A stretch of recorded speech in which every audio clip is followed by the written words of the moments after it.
We heard you bought a luxurious seaside villa in Zuma. We're coming to live with you and make peace." My daughter-in-law said it like an announcement, not a request. Standing on my front step with 2 hard-shell suitcases already rolling forward, my son hovered behind her, eyes down, letting the wheels speak for him. I didn't stop them. I stepped aside and let the salt air follow them in because I wanted them to walk deep enough into the house to show me exactly who they came to be. The moment they reached the main hall, they froze. They stared at what I'd built, at what the villa actually was, and for the first time in years, neither of them had a script. My name is Ray Caldwell. I'm 62 years old, and before I tell you what they saw on that wall, tell me, have you ever had family show up to make peace when what they really wanted was to take? Where are you watching from, and what time is it there right now? Blair didn't wait for an invitation. She nudged the first suitcase over my welcome mat, the wheels clicking against the tile like they were keeping time. Evan followed with the second case, phone in one hand, handle in the other, eyes skimming my foyer the way he used to skim my face. Quick, impatient, looking for what he needed. "Come on, Dad," he said. "Don't just stand there. Help with the bags." I could have argued. I could have asked why peace always arrived with luggage. Instead, I stepped aside. Not because I agreed, because I wanted to see the whole play, what they reached for first, what they assumed was theirs. The Ring camera above the door flashed a small blue light, recording time stamping. I let my eyes flick up for a heartbeat. Noted. I remembered the sound of their SUV at the gate 10 minutes earlier, the keypad beep, the latch releasing. I hadn't opened it. I hadn't texted a code. Someone had handed them access like it was already theirs. That told me more than Blair's smile ever could. Out here, people pay for privacy and pretend it's peace. I'd learned the difference the hard way, and I'd learned to keep receipts. Blair caught my glance and smiled like she thought I was checking myself. She wore that polished Southern California armor, tight ponytail, expensive tote, perfume that tried too hard. But her eyes were the honest part. They moved fast, scanning corners, art, furniture, measuring. "We came to make peace," she said, sweet enough to be suspicious. Fresh start. You know, family. Evan's jaw worked like he was chewing something bitter. He didn't look at me long. He looked at the space. Grief taught me silence. Paper taught me safety. I kept my voice even. "Long drive." "It was nothing," Blair said, stepping deeper into the foyer as if the sentence gave her permission. "We'll get settled and talk after." Settled, like a decision had already been made somewhere I wasn't invited to. Evan yanked his suitcase over the threshold. The wheels caught on the rug and he jerked harder. The case thumped forward. "Seriously," he muttered. "Can you—" I turned and walked. Not fast, not rude, just certain. If they wanted to follow me into my life, they could do it on my pace. The hallway opened toward the main level, bright with ocean light. I heard the suitcases rolling behind me, the scrape of plastic on stone. Blair caught up, voice soft and practiced. "We can take a guest room, just until we get back on our feet." Things got complicated. "Complicated," I repeated, like I was testing the weight of the word. Evan exhaled. "Dad, don't make this weird." I didn't answer. The truth was ahead of us, fixed in place where it couldn't be guilted into changing. Blair tilted her head toward the staircase. "How many rooms again?" "Enough," I said. She smiled. "Perfect." The smile didn't reach her eyes. It was the kind people use when they're already rearranging your life in their heads. At the end of the hall, the double doors to the main hall waited, wood under my palm. I stopped long enough for them to step up beside me. "This is where you wanted to go?" Blair asked, like I owed her a tour. "It's where you need to stand," I said. I pushed the doors open. The room beyond was open and sunlit, ceiling high, air clean. It was the heart of the house, the part I kept visible on purpose. Blair rolled her suitcase in first, still mid-sentence. Evan followed, mouth already forming another complaint. Then both of them stopped so abruptly the luggage wheels bumped their ankles. The words died in Blair's throat. Evan's mouth hung open. They stood frozen in the middle of my main hall, staring straight ahead at the wall, as if the villa had just confessed its real name. Blair's suitcase stopped at the rug's edge. Evan's hand stayed locked on the other handle. They weren't admiring the ocean or the glass doors facing Zuma's sand. They were staring at the wall. It stretched across the main hall, covered in frames, dozens, but they weren't family portraits. No birthdays, no holidays, no proof of success flex. These were faces, real faces, and under each portrait mounted neatly was paper, a credit freeze confirmation, A bank letter for a new account, a court-stamped restraining order, a notarized power of attorney revocation, a title deed placed into a trust, a victim compensation approval, receipts. Blair forced a laugh. So, this is your little beach fantasy. I shut the doors behind us. This place isn't what you think it is, I said. Evan finally looked at me. Dad, what is all this? I let the silence sit. Two people who rolled in like my house was a loophole, now frozen because the room wasn't built to impress them. I spent years on the coast as a paramedic and lifeguard captain. You learn what panic looks like. You learn what shame does to a spine. And you learn the worst injuries aren't always waves or wrecks. Sometimes they're paperwork signed under pressure, passwords taken to help, a parent called unstable right before someone else takes the keys. I walked to the first frame, a young woman, hair tied back, eyes tired but steady, a toddler on her hip. Under her photo was a credit freeze confirmation. This is Maya, I said. She arrived with her kid and a grocery bag. No wallet, no phone, just fear. Blair's eyes flicked to the toddler. You let strangers live here. Her boyfriend drained her account, I said. Opened cards in her name, then told her she was crazy when she asked. The night she left, he called the cops and claimed kidnapping. I moved to the next frame, an older man with sun-leathered skin and a hard, quiet stare. Beneath his portrait, retirement withdrawals highlighted. This is Wall, I said. 42 years of union work. His son got temporary access to help with online banking. Blair's mouth tightened. That happens. It happens, I agreed. Then the money disappears. Then the guilt starts. You're a burden. You should go to a facility. Evan's grip loosened on the suitcase handle. I stepped to the next frame. A woman in her 40s, calm face, eyes newly awake. Under her photo, a notarized POA revocation. This is Tessa, I said. Her husband talked her into signing POA after surgery, just in case. 2 months later, she couldn't access her own accounts, couldn't change a password, couldn't prove her own life was hers. Blair let out a thin laugh. Okay, so you're running some kind of sad scrapbook. I turned to them. I'm running a recovery house. Evan frowned. In Zuma? In Zuma, I said, because survivors deserve sunlight, and because people love hiding cruelty behind a pretty zip code. Blair lifted her chin. So you turned your life into a charity project. I didn't raise my voice. I turned it into something that can't be taken. Their eyes went back to the wall. I could see the math in Blair's face, the realization this wasn't a place you could charm your way through. Everything here had rules and proof. Those faces, I said, they're not guests. They live here. Evan's voice dropped. Like roommates? Like community, I said. They cook. They work. They attend counseling. They rebuild credit. They learn how to lock their lives down so no one can steal them with a smile. Evan stared at the frames again. Why didn't you tell me? I met his eyes. You never asked. I took one step farther down the wall to a final frame turned backward, brown paper sealed on the back, like it was waiting.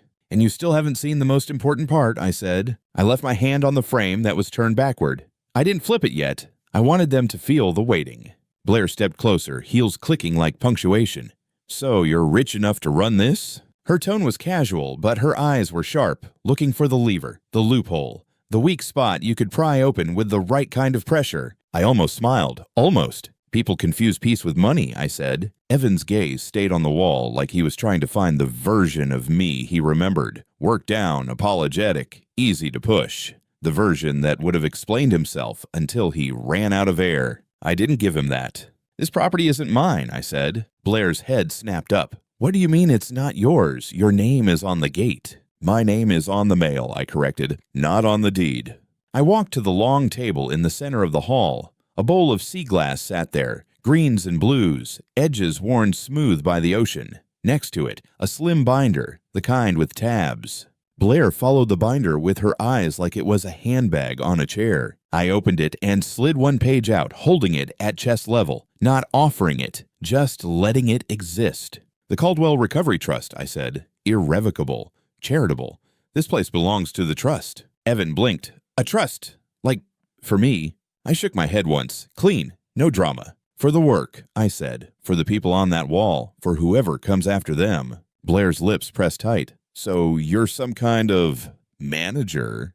I'm the trustee, I said. And the rules are the same for everyone who steps onto this property. I pointed toward the frames. Background checks, house agreements, chore rotations, counseling, budgeting classes, credit repair, no substance use, no intimidation, no just until. Evan let out a short breath. Dad, since when are you into all this? Since I watched too many lives get stolen with paperwork, I said, and since I realized silence is how you survive, but structure is how you stay free. Blair looked past me toward the ocean-facing glass. Still doesn't explain how you bought a place like this. I didn't buy it like you think, I said. I leaned my hip against the table, eyes on the sea glass. I built it the way working people build anything in this country, overtime, stubbornness, and receipts. I didn't give them a speech. I gave them images.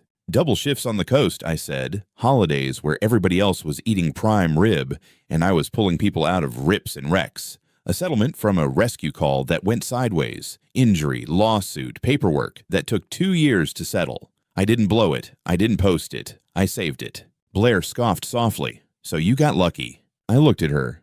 I got hurt doing my job. Then I got careful. I nodded toward the hall. I sold my old place inland. Smaller, quieter, no HOA drama. I put it into the trust. This house was the anchor. The rest is sweat. Evan's voice came out thin. Why didn't you tell me any of this? I didn't answer right away. I let him sit in the shape of his question. Then I said, because you never asked what I was building. You only asked what I could do for you. He flinched like I'd slapped him, but I hadn't raised my hand. I'd just stopped cushioning the truth. Blair rolled her shoulders back, defensive. That's not fair. Evan called you. Evan called when he needed something, I said. A ride, a favor, a cosign, an opinion he could ignore. You both called when you wanted me to play the part you wrote. Evan's cheeks reddened. That's not... I lifted one finger, not to silence him, just to hold the room steady. Look at that wall, I said. He looked. Blair looked too, though she tried to hide it. Notice what's missing, I said. Evan's eyes moved across the frames again, slower now. Then he swallowed. There's no me, he said. No, I replied, there isn't. Blair's voice sharpened. So you're punishing your own son. You're replacing your real family with strangers. I turned to her fully. I'm not replacing anyone, I said. I'm building a family that shows up. Blair laughed once, short and mean. You really think these people love you? They respect me, I said. They contribute. They don't arrive with suitcases and entitlement and call it peace. Evan looked down at his hands like he was seeing them for the first time. Dad. I reached back to the one frame that was turned around, my palm still resting on it. I'm going to ask you something, I said, voice calm enough to cut. Tell me the truth. Why are you really here? Evan's mouth opened, then closed again. His eyes flicked to Blair the way they always did when a hard truth needed a spokesperson. Blair stepped in smoothly, as if she'd been waiting for her cue. Business has been slow, she said. The market's weird. Clients disappeared. It's not our fault. I nodded once, slow. Slow means debt, I said. Evan's shoulders rose with a tight breath. Dad, how much? I asked. Blair gave a small shrug, like numbers were rude. We're handling it. How much? I repeated, still calm. Evan swallowed. It's a lot. Say it, I said. His eyes dropped to the floor. $74,800. I didn't move. I didn't blink. $74,800. Blair clarified quickly, trying to control the shape of it. Credit cards, an SBA loan, and rent that got behind when the commissions didn't come in. It's temporary. Temporary, I echoed. Like your luggage. Blair's jaw tightened. We didn't come here to fight. No, I said. You came here to land. Evan rubbed his forehead, voice softer now. We thought you had more. We heard. He stopped, and Blair filled the gap. Mrs. Chen told us, she said. Her friend listed the place next door. She said you bought a luxurious villa in Zuma. People talk. We assumed you were sitting on a lot of cash. There it was. The real sentence. Not peace, not family, not healing. Assumed. I leaned my hand on the table and felt the cool glass under my palm. So you heard a rumor, I said, and you packed your lives into suitcases. Blair's eyes flashed. It made sense. You're alone out here. We're family. Why wouldn't we consolidate? Because you don't consolidate people, I said. You don't move into someone's peace like it's an unused room. Evan looked up, frustration breaking through embarrassment. We're not trying to take anything. We just need time to stabilize. Time isn't what you need, I said. You need honesty. Blair scoffed. We are being honest. I turned toward the front wall again. The frames, the receipts, the court stamps. Then I looked back at them. You want honest? I asked. Fine. I reached into the binder and pulled out a printed still frame, grainy black and white. The angle was high, the view wide. Blair's eyes narrowed. Evan leaned forward without thinking. It was them. At my gate. 10 minutes earlier, Blair adjusting her tote, Evan shifting the suitcases, their mouths moving as the keypad beeped. Below the image, a timestamp, and beneath that, a short transcript I'd written down word for word. Blair's throat worked. Evan's face drained. I read it aloud, quiet. He'll sign if we push hard enough. Evan flinched. Dad, that's not... I lifted another page. A screenshot, email header visible, subject line clear. Blair's name, Chase's name, and a file attachment line that made Evan's eyes go wide. Draft, durable power of attorney, Caldwell, Raymond. Notes, temporary conservatorship strategy. Blair's voice came out thin. You went through my email? I didn't have to, I said. You sent it to the wrong address. Her nostrils flared. That's sloppy, I finished. For someone who likes control. Evan stared at the page like it was a snake. Blair, what is this? Blair snapped her eyes to him. It's nothing. It's a contingency. Just legal protection. Protection for who? Evan asked, and for the first time, his voice didn't sound like hers. I let that hang. Then I said, the plan was to label me unstable. Blair's chin lifted. You've been isolated. You're intense.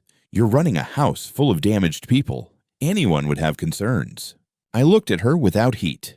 There it is. Evan's mouth opened again, and this time, no sound came out. I set the papers down carefully, like evidence in a courtroom, not a weapon in a fight. You didn't come to make peace, I said. You came to make a claim. Blair's eyes went cold. We're your family. You're my relatives, I corrected. Family doesn't show up with luggage and paperwork designed to steal my voice. Evan took a step back, blinking hard.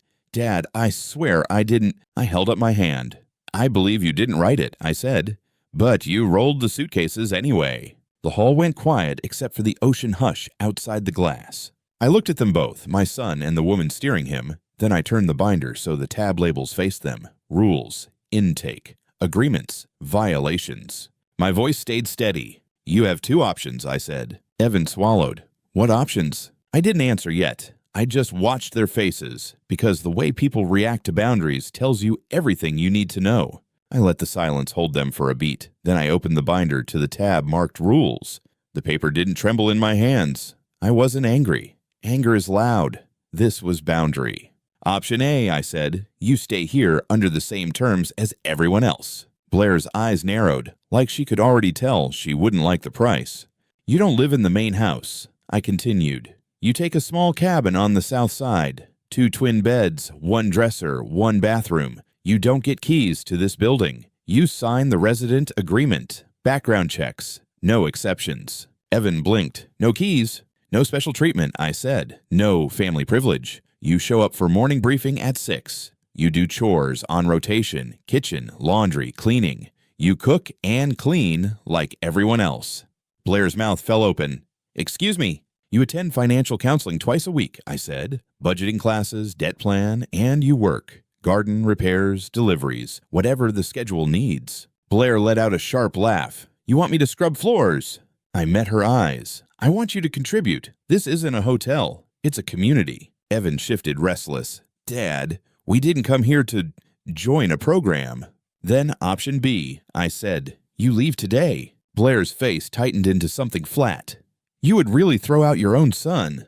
I would refuse to let anyone poison what I built, I said. Blood doesn't give you a pass to harm people. Evan's eyes darted to the frames again. Maya's face, Walt's, Tessa's, and for a second he looked like he understood, like he could see that this place wasn't soft. It was structured. It was earned. But then his gaze slid to Blair. He waited for her. That told me what I needed to know. Blair stepped closer, voice dropping into that familiar, persuasive register. Ray, you're overreacting. We just need a few months. We'll stay quiet. We won't be in anyone's way. You already were, I said. Evan's brow furrowed. How? You came with luggage and a plan, I replied. You didn't knock. You announced. You didn't ask to be helped. You demanded. Blair's chin lifted. We're family. I pointed at the wall without turning. Family asks. Family respects a no. Family doesn't draft paperwork to take someone's voice. Evan swallowed. Dad, I didn't know about the conservatorship thing. I believe you, I said. And it's still your job to stop it. He looked at Blair again, like he needed permission to protect his own father. Outside, a wave broke. Soft, steady, the kind of sound that used to calm me. Now it was just a metronome counting down. Voices drifted in from the side entrance. Laughter, footsteps, the soft clink of grocery bags. The women were back from town. The day was moving forward, whether Evan and Blair were ready or not. Blair heard it too. Her posture stiffened. "Who's that?" "The people who live here," I said. "The people you came to judge." The side door opened. Sunlight spilled across the floor, and with it came the smell of warm bread. Maya walked in first with her little girl on her hip, cheeks pink from the ocean wind. Behind her, Walt carried 2 grocery bags like they weighed nothing. Tessa followed, hair pulled back, keys clipped to her belt, moving with the calm confidence of someone who'd learned how to own her space again. Maya's face lit up when she saw me. "We got the sourdough," she said, smiling. "And your weird sparkling water." Then she noticed Evan and Blair. Her smile faltered politely. "Oh, I'm sorry. I didn't know you had visitors." Blair's eyes swept over Maya and the toddler like they were clutter. Evan stared at the bread. "So, this is one of your projects," Blair muttered, just loud enough for the room to hear. Maya froze. Her daughter tightened her grip around Maya's neck. Evan's throat bobbed. He didn't correct her. He didn't say, "Stop." He just stood there. Walt set the bags down gently, like he didn't want to startle anybody. "Ma'am," he said, voice even. "Watch your mouth." Blair's lips curled. "Who are you?" "Someone who belongs here," Walt replied. "Same as she does." Tessa stepped forward, not aggressive, just present. "We don't talk about people like that in this house," she said. "Not anymore." Blair let out a hard laugh. "This is unbelievable. You're all acting like you're entitled to something." "We're entitled to respect," Tessa said. "That's it." Evan's eyes flicked to me, and for a second I saw the boy he used to be. Then he looked at Blair again, like a tether pulling him back. Blair pointed at Maya as if naming a problem. "One of the burdens," she said, and her tone made the word ugly. Maya's face went pale. She pulled her daughter closer, and that was it. I didn't argue. I didn't lecture. I didn't negotiate with poison. I looked at Evan, calm, clear. "You just told me who you are," I said, without realizing it. Evan's mouth opened. "Dad, Enough," I said. The word didn't echo. It didn't need to. The room changed on it. Walt straightened. Tessa's shoulders settled like she was bracing the foundation.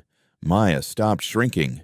Blair scoffed. "You're choosing them over us." "I'm choosing peace," I said, "and I'm choosing the family that shows up without taking." I turned to Evan first. "Get your bags." He blinked. "What?" "You heard me," I said. "Leave now." Blair's laugh came out thin and nervous. "Ray, you can't be serious."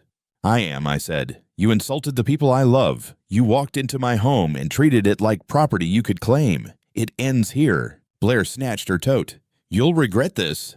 I shook my head once. No, I finally stopped regretting. Evan looked like he might say something. An apology, a defense, a memory. But the only thing that came out was a breath. They turned toward the door. The wheels of their suitcases rattled across the floor, loud in the quiet they'd created. When the front door shut behind them, the house didn't feel empty. It felt lighter. The first thing I did after they left wasn't to pace or rant or call anyone. I locked the door. Then I walked to the kitchen, washed my hands, and sliced the warm sourdough Maya had brought home like the day belonged to us again. No one celebrated. Walt unloaded groceries with the same steady care he used when he talked about his pension. Tessa started the kettle. Maya's little girl climbed onto a stool and watched the bread like it was magic. That night, I sat at the long table under the wall of frames and added one more document to the binder. Incident report, Caldwell House, date, time, what was said, who witnessed it. No anger, just record.